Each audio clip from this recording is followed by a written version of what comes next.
And now, pretty like even the Green Party, which is like the one of the more left wing parties, you could say. It's like they're neoliberal, but they're also like left wing. Like at least they were in the last couple of years, and they turned straight to the right wing policies. Like,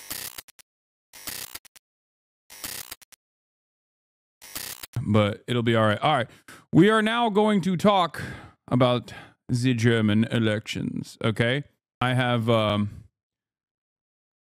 German streamer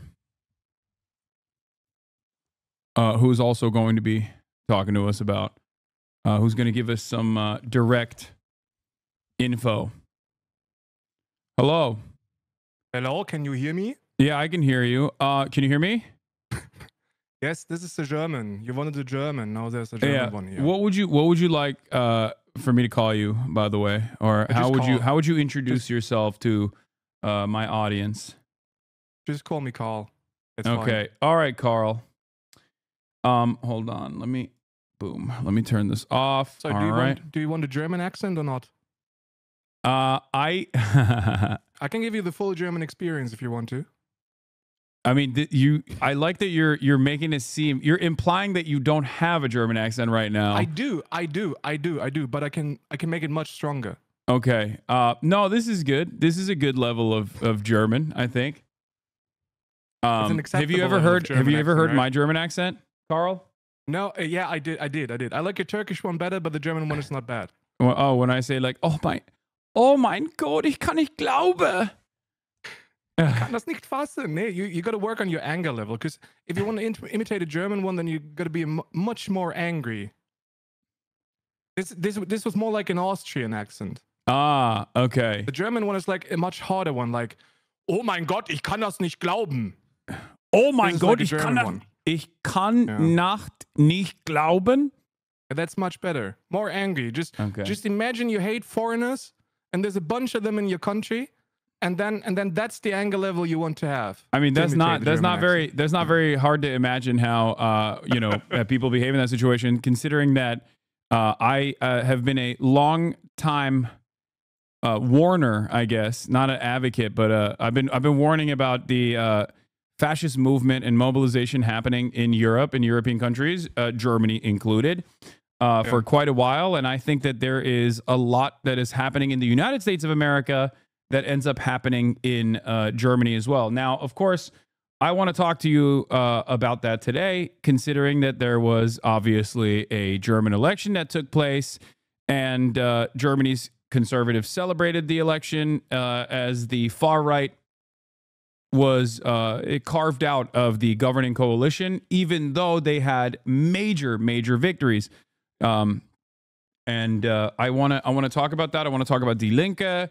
But if you don't mind, let's get started on the parties in general. Like, what are some of the German parties? How does that look? And also, maybe we can do like a briefer on every individual party and the election results as well. Yeah, so it's a bit more complicated in Germany than it is in America. In America, you got two neoliberal parties. Yeah, and in Germany, we got like 20 of them. So we got a lot more neoliberal parties to choose from, and there's just like one non-neoliberal party, which is like just kind of neoliberal. So it's a classical left-wing party with some Marxist ideologies in there, and pretty much all the rest of them, like despite their color, despite their name, like even the Social Democratic Party is like neoliberal right-wing, if you ask me. So we got a lot to choose from and not much to pick for. Yeah. So to start at the top, which is like the party that won the election, which is like a Christian Democratic Party. Or it's a center-right party, right? It's a center-right party. No. Like they call themselves a center-right party, but Friedrich Merz, which will be the next chancellor of Germany, he's pretty much a light version of Donald Trump. So he worked for BlackRock for 10 years. He's a multi-millionaire. He tried to take over the party a couple of times in the past, but failed. Then Angela Merkel, after 16 years of being the chancellor, left the party or stepped back from the party, and Friedrich Merz took over. So it's pretty much he's pretty much a light fascist who doesn't show himself as much as he could, but he's far from being middle right or center right. Yeah, He's just right wing. So the question I have for you, or I guess like the reason why I say that is because like initially, the integration programs that were put forth and like the refugee acceptance that happened was directly. I mean, that was like Merkel and the Christian Democrats were blamed for that. And then they started assuming even a more right-wing position, which, by the way, yes, I understand, like, taking advantage of refugees to build your infrastructure, I feel like, is also a historically right-wing position in general, but now it's attributed to the left, even though there's understandable reason for why, your country would open your borders into for destabilized people that have lost their homes. Yeah. So the 5-point plan is basically it's everything they aimed for the last couple of years, and now they want to make prisons at the German border. That's pretty much what they're trying to do. We do have a policy in place that'll take the prisons on the European border, but the right wing parties in Germany want to have those prisons at the German border. So it's pretty much just like a worse version of the European policy. Yeah, it seems like, but that's what I mean. Like they saw the rise of the AfD and other, they saw a lot of right wing mobilization, and they basically turned around and were like, no, we're going to be the ones who will oversee the militant border policies, not these fascists. And I feel like a similar thing also happened with Macron in France as well. Yeah. Where with the rise of the nationalist movement in France, Macron oversaw many of the same like anti-migrant policies and adopted them almost entirely and pushed for it aggressively.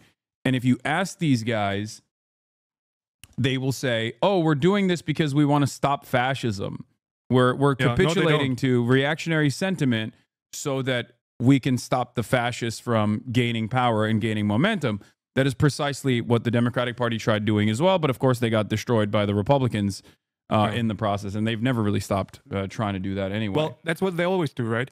Like, as soon as the economy fails because of capitalism, they turn fascist. And they try to take all the blame and put them on the foreigners in Germany. And they did the same in Italy. They did the same in France, in Poland, Hungary. They did it in all the European countries, which is why all of Europe moves to the right wing.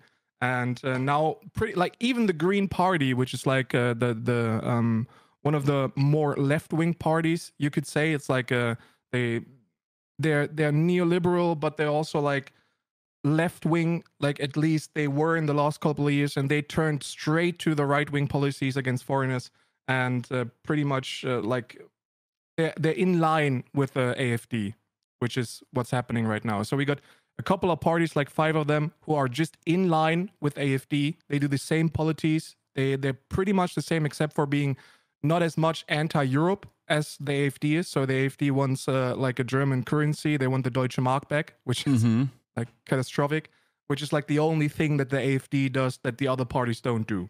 So in Germany, we're pretty much, as a left-winger in Germany, you're pretty much fucked at best. Oh no, I know. Right? Oh, I see it, and I think like the Israel stuff, I think perfectly demonstrated that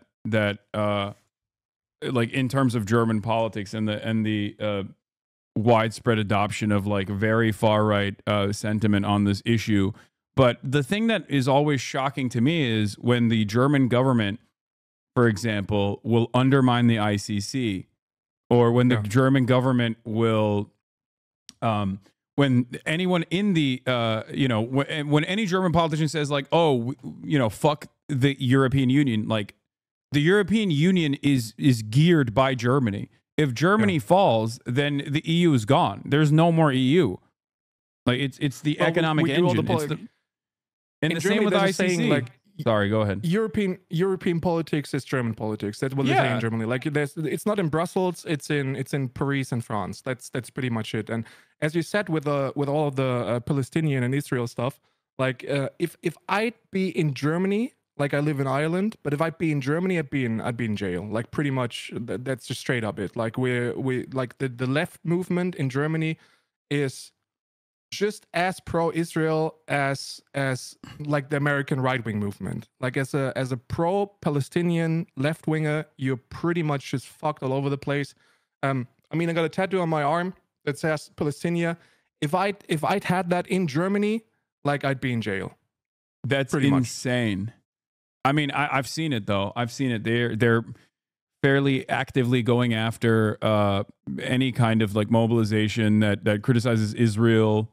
And even from what I understand, Die Linke is what we're going to be talking about today. Obviously, they gained a lot in this election, and there's some celebration that's worthy here. I think, especially as an American, it's like ridiculous for me to criticize any other country's politics in this way, because like Die Linke, even if I don't fully align with their worldview, it's like closer to me than the modern Democratic Party is. That's for sure.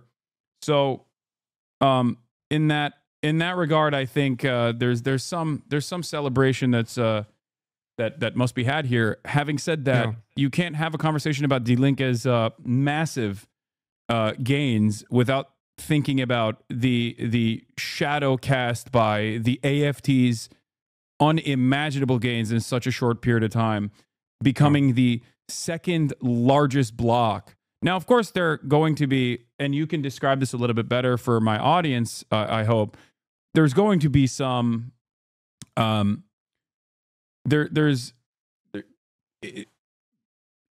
not going to be a part of the governing coalition. The AFD is not going to be a part of the governing coalition. So even though they are effectively the second largest party, they're still completely shut out from the government.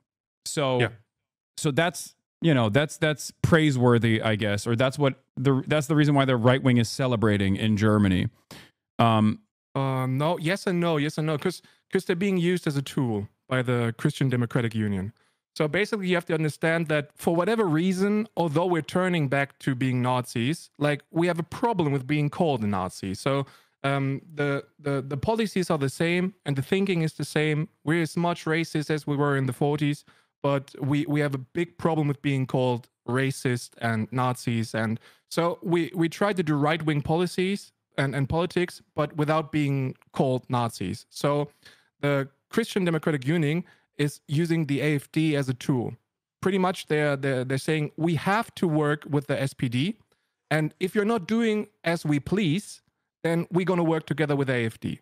That's what they're doing. They try. Usually we have 4 years of a government working together, and the Christian Democratic Union already says we're doing this for 1 year. So we're just restricting the time for 1 year, and we see how it goes. And if you're not doing what we want to, we work with the Nazis. This is what's happening. So they got big power. They got a huge momentum. And as a left winger in Germany, pretty much our job is to use the people that are beginning to think as a left winger, which are not many, but at least a couple of them. So let's talk about the previous coalition. There was a three-party coalition that existed, and it was always from what I understand, it always was seemingly struggling. And now CDU in this instance is able to gain more momentum. Can you talk about the previous coalition? They weren't struggling. Like that's what they're saying, and people are excusing for them being struggling. But the government didn't struggle, and also the coalition didn't struggle. But the world was struggling. So we had Corona and we had the Ukraine war, and this was pretty much a major factor for our economy. And that's the reason why the government didn't do as well as they could have done without all those crises. And they did more, I think they did 70% of what they promised to do, which is more than any other government in the history of Germany did. So they pretty much did a great job, although they didn't do what I wanted them to do, but that's a whole nother level. But they did as they promised, and they did a lot better than any other German government in the past. But the right-wing movement, so Christian Democratic Union and AfD, they took all the economic crisis and said, well, that's because of the government. And people took the pill. So what are you going to do? Yeah. I mean, for Western liberal capitalist countries, this was obviously the incumbent disadvantage election globally. And that's the reason why, it was partially the reason why even the Tories lost in the UK. So whoever was in charge that oversaw the cost of living crisis was basically left with all of the blame. And I think that the right wing obviously took advantage of that. Having said that, I think that their solutions ultimately are not going to solve any of the problems that exist and only make things worse overall. Yeah. Well, and there's another factor that you have to take into consideration, because the FDP was basically just openly sabotaging the government the last 3 years. So they said it. So usually the government works for 4 years. This time there were new elections after just 3 years, because the FDP was like basically just sabotaging the government, and they had no chance but to do re-elections, right? So yeah. Well, at least they're not in the government as of now, so they didn't get enough votes, which is good. But this was a major factor for the last government not being as successful as they could have been. So the way this works is, if you don't get 50% majority, like if no singular party reaches 50% majority, then they have to set up a coalition, right? Yeah. And it seems like the Christian Democrats are going to set up a coalition with the SPD once again, yes, as they have in the past. And therefore, I mean, that I suspect is what's going to take place, right? Like that's the yeah. It's not as much about percentages as it is about seats. So you need a couple of seats, like I think it's 316 as of now that you need to form a government. So or 306, I don't know. But at this place, we're gonna get the Christian Democratic Union and SPD government, which is basically a given. Yeah, 316 seats, 316 seats total. Yeah. Right. So that is a given. Yeah. What do you? I mean, what have they signaled that these two parties are going to do? Because like SPD, can you describe to my American audience like what SPD is and how they present themselves versus like what their current alignment is, what their current ideological alignment is? I think in Germany they call them the socialists. So, but in Germany, like in America, everything that is like just slightly left wing is a socialist. So they're far from being socialists. Like they're like a neoliberal, just centric party that does everything they have to do to stay in power or to take the power, and they're doing nothing that could be considered left wing for 20 to 25 years. So they destroyed the social state. They present themselves as a labor party, which is kind of the whole identity of being like a labor party, just like doing the stuff that the others wouldn't do, being like a classical Marxist left-wing party. But they, like, ever since the KPD, so the Communist Party in Germany, split themselves from the SPD, there's not much of a socialist view left in the SPD. So the difference between SPD and CDU isn't as large as you'd think. So they pretty much do the same Eurocentric neoliberal politics, and they're great coalition partners. Like they work together for like 20 years, the last couple of years. I'm 36 years of age, and I can't imagine like SPD and CDU. It's basically the government. They're doing coalitions all the time for 20 years. And they're doing much the same. CDU says what has to be done, and SPD just like they do nothing. So like, let me ask you something, Carl. There are a lot of, I would say, German liberals who are frustrated with your commentary, and it's something that I'm very familiar with. Liberals being frustrated with your commentary. I'm used to that, What is their assessment? And I asked chat this as well. What is your assessment, chat? The German liberals specifically, like what is your problem with what Carl has said so far? Because it seems like maybe, I mean, I've seen a lot of people that support the Greens, saying that the Greens are actually leftists. I've seen a lot of people chime in and say the SPD is not neoliberal. But I mean, which is crazy, but okay. It seems like, from what my assessment, and this is reductive, but I saw basically the Christian Democrats and SPD and even the Greens as like numerous different parts of the Democratic Party, even the FDP, as a matter of fact, very similar to the American Democratic Party, but they just all have like different facets of the American Democratic Party, because we have our crazy neoliberals who like immediately want to implement free market principles on the one hand. We have our obviously relatively socially conservative right-wing Democrats out there, the Blue Dog Democrats, and the Problem Solvers Caucus here in America. So like, I think all of these parties that I have basically pointed to make up different parts of the Democratic Party, and I would even go so far as to say Die Linke as well would make up like the super progressive wing of the Democratic Party, like the AOCs and the Bernie Sanderses of the Dems as well. I wouldn't say so, because I heard a great thinker in Germany who says if you take all the policies that Die Linke tries to implement and you just implement 50% of them, that's the end of capitalism. Like, and it's pretty much just the truth. So they're very, like, they have some great Marxist thinkers in the lead as of now for the last couple of months, and they're doing great work. So I'd say if you want to vote for a left-wing party, then you have to vote for Die Linke. The only reason, like, the communists in Germany and also those like ultra left-wing people in Germany aren't much of fan of Die Linke is because they're against parliamentism itself, against the democracy as it is, and because of their statements or missing statements about the genocide in Israel and Palestine. So that's the only two reasons that I can think of that people aren't happy with Die Linke. But besides that, they're doing great work. And all those other parties, they're pretty much neoliberal. So none of them is socialist. None of them, like, some are like more progressive than the others when it comes to society.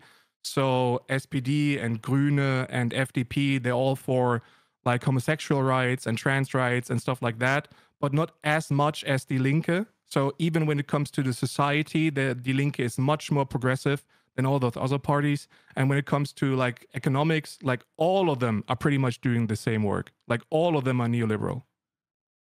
Okay, so Die Linke, from what I understand, has both, some pro-Palestinian sentiment that they've expressed, but also not enough, and a lot of people that a lot of people are complaining in the chat that they've like actively worked against some of the pro-Palestinians in their ranks as well. They did.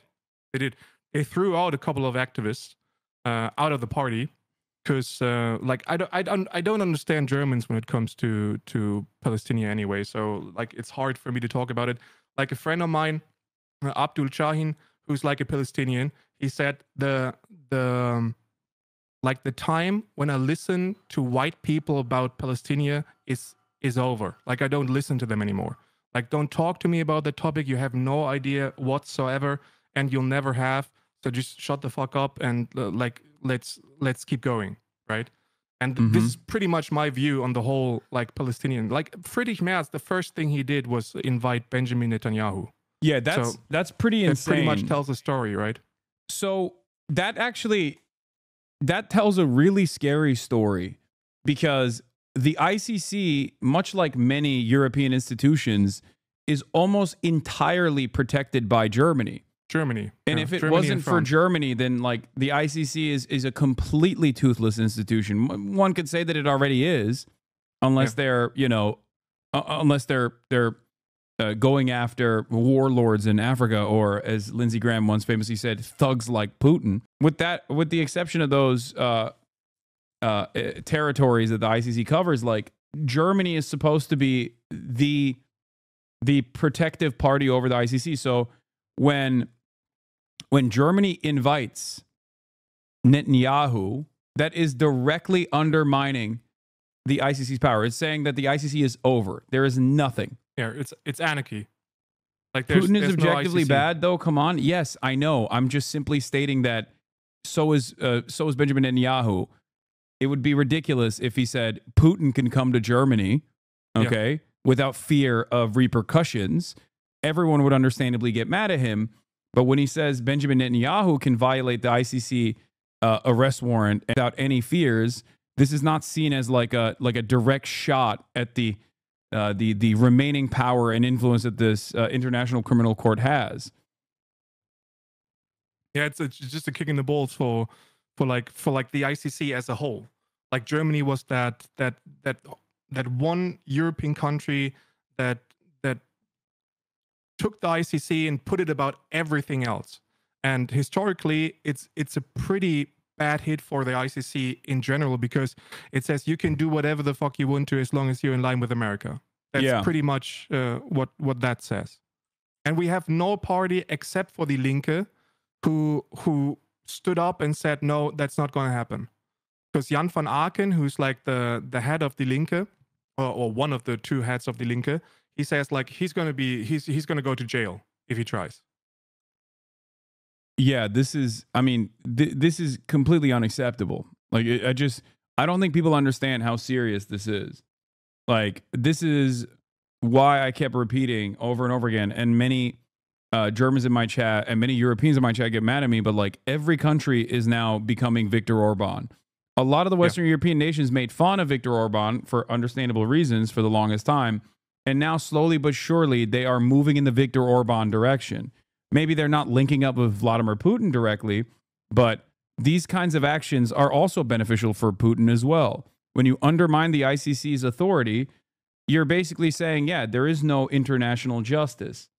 There is no international court. There is no international law, because Germany is the protectorate of the ICC. The entire like post-World War II, whether you want to say it's like an aesthetic development or not, the entire rebuilding of the nation revolves around like holding on to these values, right? Well, Germany is Europe. That's just pretty much as it is. Like if you talk about the European Union or Europe as a whole, you talk about Germany and France. That's pretty much it. So if you underline the ICC and you do not arrest Benjamin Netanyahu, all your words from the past have no meaning whatsoever. Because like Viktor Orban, he invited Putin, and we did it. Well, like we exploded. Like German media exploded. We're like, you can't do that. That's like an ICC warrant, and you can't talk to him. You can't invite him to your country. Now we're pretty much doing basically the same with Netanyahu, and no one says anything, which is crazy to me. But go deal with it. That's Germany. So let's talk about Die Linke's victory, specifically reaching 9% almost with 4.3 million votes. They got 64 seats. They were the most popular party under 18. They were the most popular party between 18 and 24, with the second most popular party, if I'm not mistaken, being AfD still, but I might be wrong about that. No, it's true. And that's still obviously, I mean, that's a good thing overall. What do you attribute to Die Linke's victories in this last election? Well, it was the focus. They focused on class war. So it was the first time in years. Like, I can't imagine a time where like a left-wing party in Germany did such a good, amazing focus on class war. They were talking about workers' right. They were talking about rents. They were talking about like food and beverage prices. It was basically just all economics. It was like you struggle and we have problems, and those problems are the money. You're missing money. We're going to get you the money, and we're going to get you the money from the rich people. That was basically everything they did, and they're like a strict anti-fascist polity, and that's the reason why they got almost 9%, which is great. Yeah. So I am a firm and committed believer that austerity is what has made Europe more reactionary. Austerity implemented by neoliberal parties, the undermining of social safety nets, and also the privatization of the already undermined social safety nets that make these services that were previously controlled by the government worse and worse overall. And in that anger and resentment, you create an environment that is perfectly captured by right-wing reactionary movements, blaming migrants, blaming gay people, engaging in culture wars and the like. So seeing a party actively combat that and then try to bring the conversation back to how the government can help you, especially when you have like some semblance of social safety nets and a defense of said things, is ultimately a good thing. But it's clear that compared to America, we have a great social security system. Like compared to America, like Germany is great. Like we're not as good as Scandinavian countries are, but we are a lot better than the US is doing. But we could do a lot better. So we're privatizing like the whole, like we're not buying houses, we're renting houses, which is the reason why capitalists profit from those house rent prices. And they go up and up and up and up by 40% the last 5 years, which is like the capitalists do what they always do. Like whenever there's a crisis, economic crisis like Corona or the Ukraine war, like people are expecting that the prices go up. So, and as they were expecting that the prices go up, like the capitalists took the prices and just skyrocketed them to the max. So they did maximum profits over the last couple of years, and everyone's blaming it on the foreigners, which is kind of crazy because like there's a German politician who's Gregor Gysi who says, like a couple of years ago, 10 years ago, there weren't as many foreigners in Germany as there are now. And the rent prices were up as well. And you didn't have just €1 more in your pocket. So how can the foreigners be responsible for the lack of money in your pocket? Which is a question that no one can answer. But like this is something that I talk about all the time. It's undocumented migrants are not your landlords. Your landlords are the ones who are raising the rents, and your politicians are the ones who are in the pockets of landlords who refuse to increase the housing supply. So that's a great way to communicate. I just seeing the rise of the AfD though. Are people actually listening? Especially considering that. The CDU also still improved its stances, from what I understand. Improved its standing, from what I understand. So you got gains on the CDU side, and you got major gains on AfD. What does that say about German politics, the state of German politics right now? Well, the German society is just like they buy the picture of the bad illegal immigrant who's responsible for the shit that's happening. So we got historically low crime rates in Germany. Like the crime rates aren't as high as like the media and the people are trying to tell the German. We're just trying to build the feeling of you have to be afraid, and you have to be afraid of the foreigner, because the illegal immigrant is the source of all our problems. And if we get rid of them, if we get rid of the Muslims, like it's not the foreigners, it's just like the non-white people. Like just say it as it is. It's just straight up racism. We do not have a problem with like Ukrainian people or with Polish people or with French people. We have a problem with like the Muslims, like the Turks, the Arabic countries. Like we have a problem with those people. So if you come to Germany and you're not white, you have a problem at the moment, because people are buying that you're responsible for pretty much every problem that is in Germany right now. So whether it being the crime rates, whether it being like economic crisis, whether it being like just pretty much imagine any problem, and the answer from CDU and AfD and SPD and the Green Party is, well, it's illegal immigrants. So I think 70% of the people who voted yesterday, the most important topic for them was illegal immigrants. 70%, which is crazy. In 2021, like climate justice and like war and Corona and stuff like that was on our agenda. So those were the topics that you could win an election with. This year, it's illegal immigrants. So, and this is the reason why even the SPD and the Green Party focused on illegal immigrants and what we can do to get rid of the illegal immigrants, which is pretty much nothing, because like first and foremost, they're not illegal. Second of all, it's because of the Dublin Amendment. So Germany is in a pretty privileged position that if we hold European law, then we do not have any immigrants whatsoever. No one can enter Germany because we're in the middle of it and we have no border. So we have no European border. So no immigrant can enter Germany without breaking a law. So German politics at the moment are saying like, we do not want any immigrants whatsoever. We just want the ones who work, which is like a classic capital argument. You're not looking at the human, you're looking at the resource. If you work, you're good. If you're not working, get the fuck out.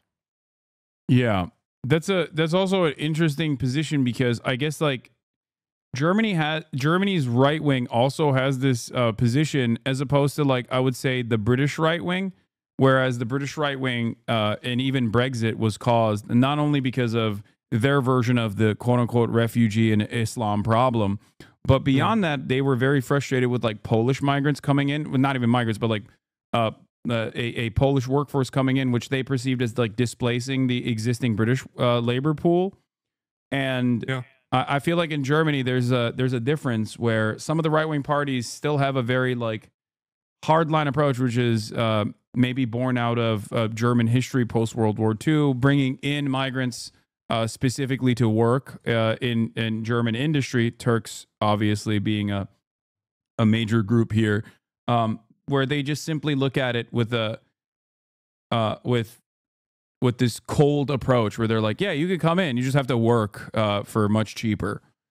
Is the AFD's stance on this similar, or do they want to just eradicate all across the board, like no more migrants whatsoever?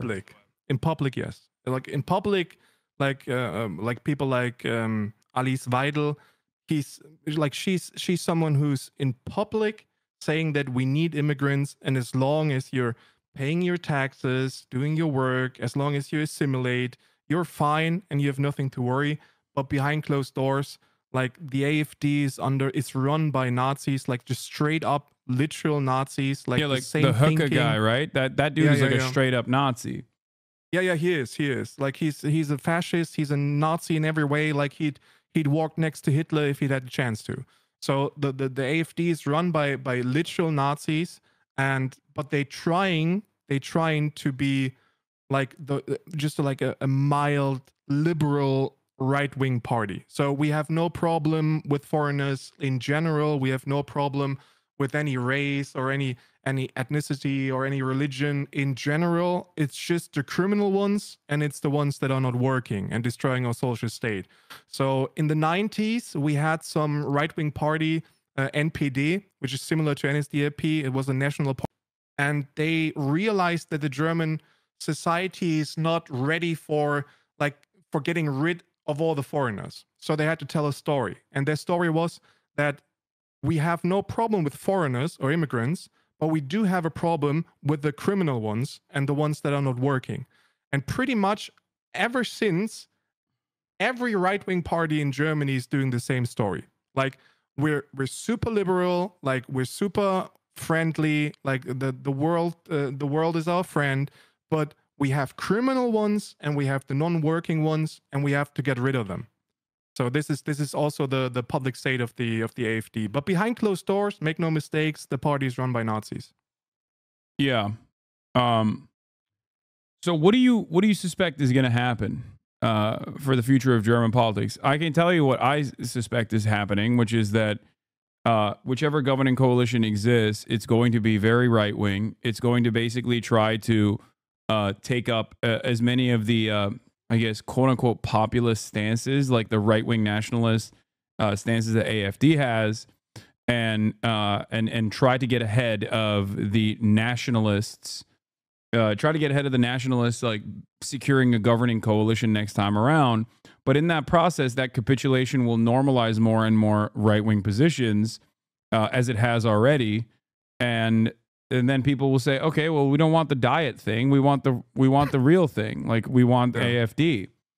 What my assessment is on this, and that's precisely what's happening in the UK with the reform movement, as well as people are immediately frustrated with the current Labour administration, and after years and years of Tory austerity, the Labour administration has not really dramatically changed the direction of the British economy.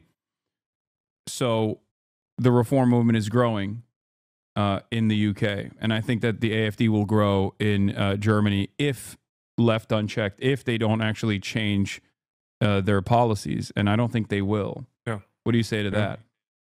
Well, Die Linke has an answer for that, which is called anti-fascist economies. So we need a strong social state. We need to solve the problems that the people are having, like lower the rents, lower the prices, lower everything that is like that the people are struggling with.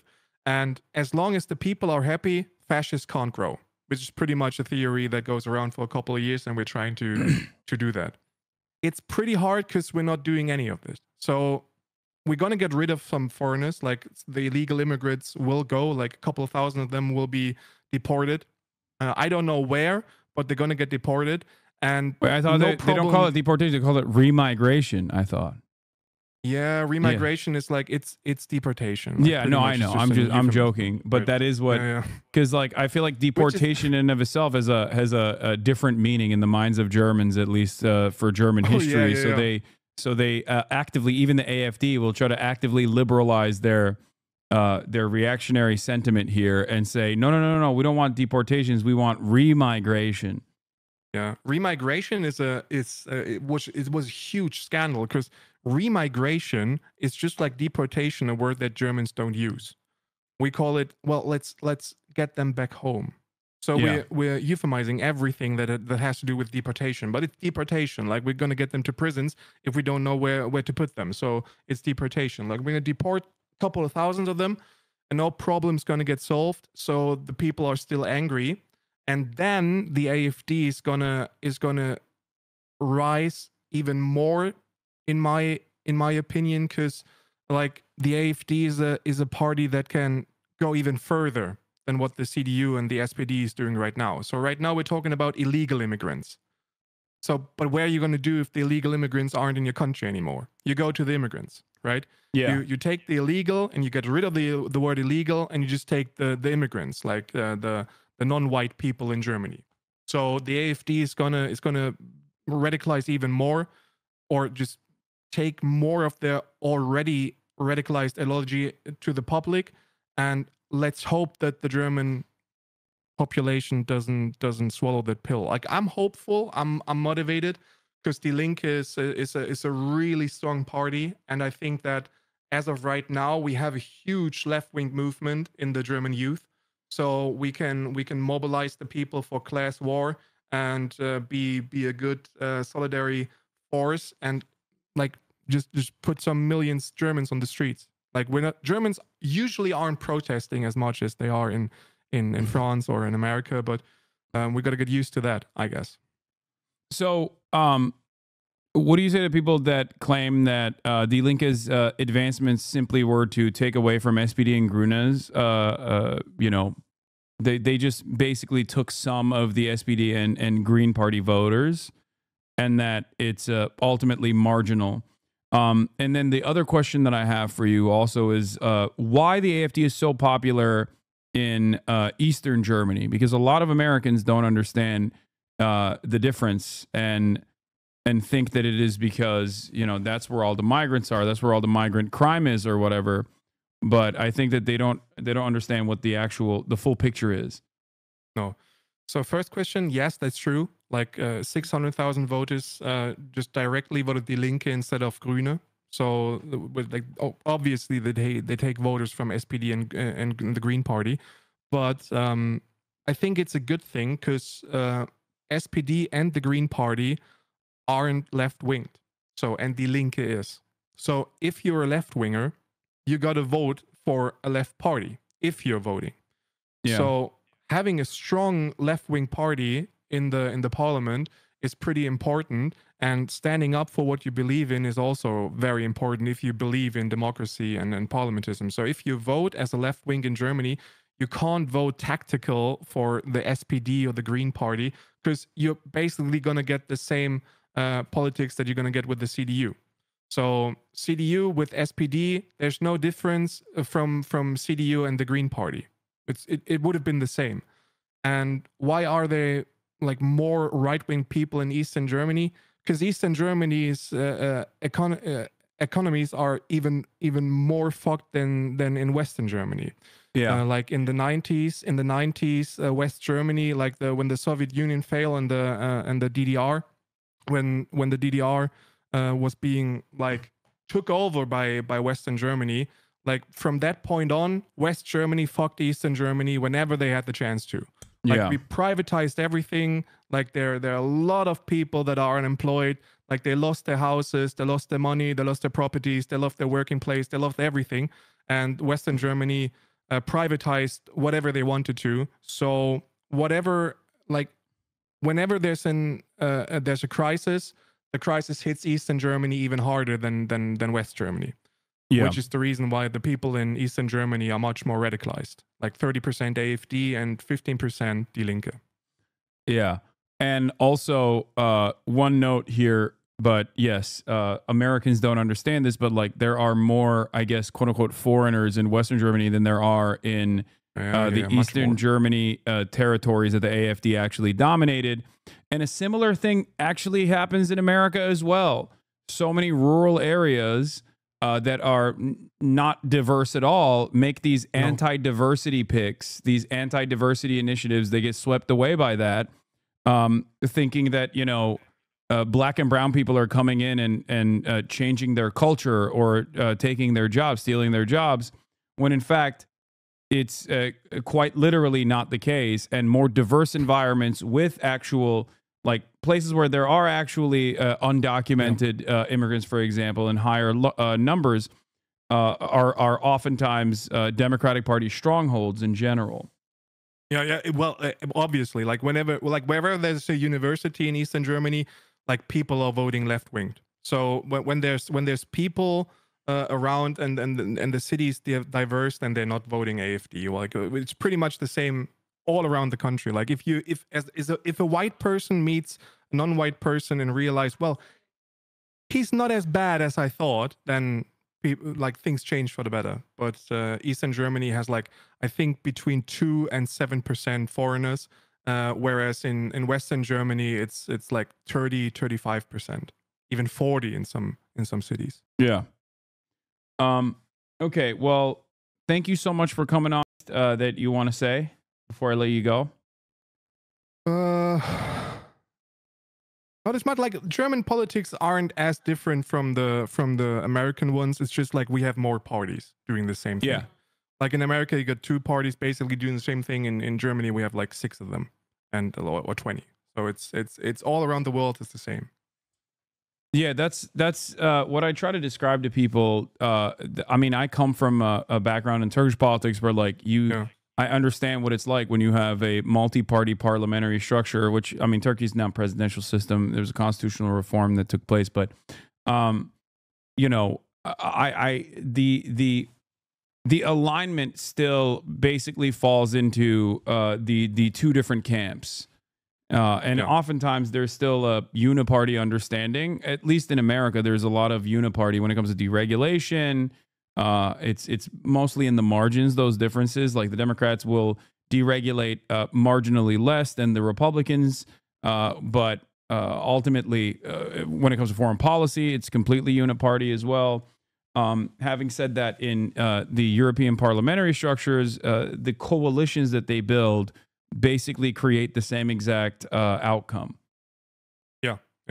It's neoliberalism. Like everywhere you look, it's the same in America as it is in Europe, and especially in Germany.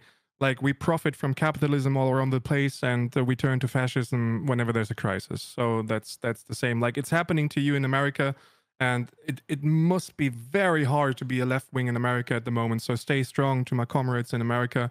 Just stay strong, and I don't know. Like, I really don't know what to do against Trump, because he's like pretty much doing the German playbook as of right now. Yeah. Oh, you mean the old German playbook? The old German playbook. Yeah. Exactly. The liberal one, but he's doing the old German one. Oh, yeah. It's funny. Like you say, history repeats itself, but I could not think that it would repeat itself in America, but it is. Oh yeah, no, it is. Unfortunately. And it took less than 100 years for us to just like snap back, because I guess you know, capitalism is inevitably going to yield crisis, and in that crisis, fascists will obviously create a semblance of stability, and in that circumstance, capitalists have a decision to make: where do they still want to maintain the same old hierarchies, even if it's done with the with the steel grip of fascists? Will they be able to restore order that way, as long as they retain the same hierarchies? Yeah. Or will they join the right side of history and maybe actively fight against it? But I do think that one thing is clear, and that is that neoliberalism is on its last leg in general, born out of all of its victories in the post-Cold War era, in my opinion. Yeah. Yeah. Well, if we're not solving the problem, then the climate is going to solve the problem, right? Which is pretty much it's going to wipe us all out. Left. Yeah, or nuclear war. Who knows? Who knows? It's going to be good times in the future. Good times in the future. Well, last words: stay strong to my comrades in America. Just never give up. Never take a step back from fascism. Like, as a German, I know what you're going through at the moment. Although not in person, but my ancestors did. It's a pretty rough time, but rough times always we're gonna come through. Like, you're gonna come through. Let's hope Germany's not taking the same path. All right. Thanks a lot, Carl.